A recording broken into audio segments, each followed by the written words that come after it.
Hey guys, welcome back to Tsp Pink Salt. Today I'm going to be showing you how to make one of my new favorite dessert recipes, and that is an apple and cherry galette. Really easy to make, tastes absolutely delicious, and it is so pretty. To get started, we are going to remove the cores from our apples, and then we are going to slice them into thin slices. I did leave the skin on because I find that it adds a really nice aesthetic to my finished product.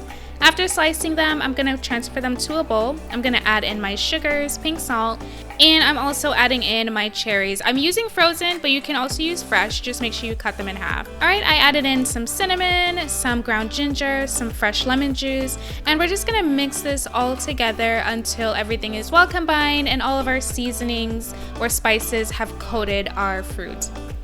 After that, we're going to set that aside and work on our dough. Now, you could definitely use store-bought pie crust, but this did not work for me at all. So I went ahead and made my own pie crust. If you guys are interested in that recipe, by the way, super easy to make. Click the link above and that'll take you right to my pie dough recipe. Super easy, it came out absolutely amazing. We're gonna roll out our pie dough, and then once we have it rolled out, we need to transfer it to our baking sheet. So I just folded it in half and then folded it into a quarter. Transferred it to my greased or lined baking sheet, and then I opened it back up. So once you have it like this, laid out nice and flat, we're gonna go ahead and pour in our filling. So I just tossed it one more time, and then I poured everything out onto my crust.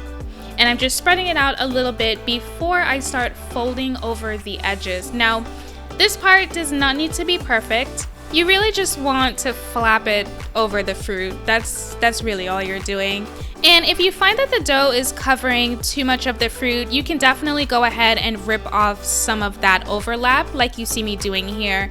Once you think it looks perfect, it's up to you. You can stop and move on to the next step, which is making our coating. So I have some plant milk, some maple syrup. I'm mixing this together, and this is what I'm going to use to coat the pie dough that's flapping over the fruit. The reason why I'm doing this is because it adds a really nice golden brown color to the finished pie crust, and that's exactly what we want. So just make sure you coat your dough in that. And then I also added on some granulated sugar or cane sugar to the top, and that's just gonna add some texture. We put it in the oven, and when it comes out, it's gonna look just like this. So you see that really nice color, and there's a slight sheen to the crust. And we also have that granulated sugar that adds a little texture. Really nice.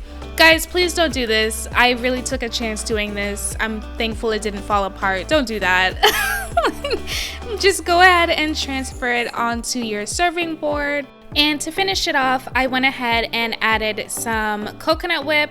If you have ice cream, I think that would be so much better, but I did not have any on hand. I think I finished the last of it. So anyway, it was really delicious with the coconut whip, just as amazing.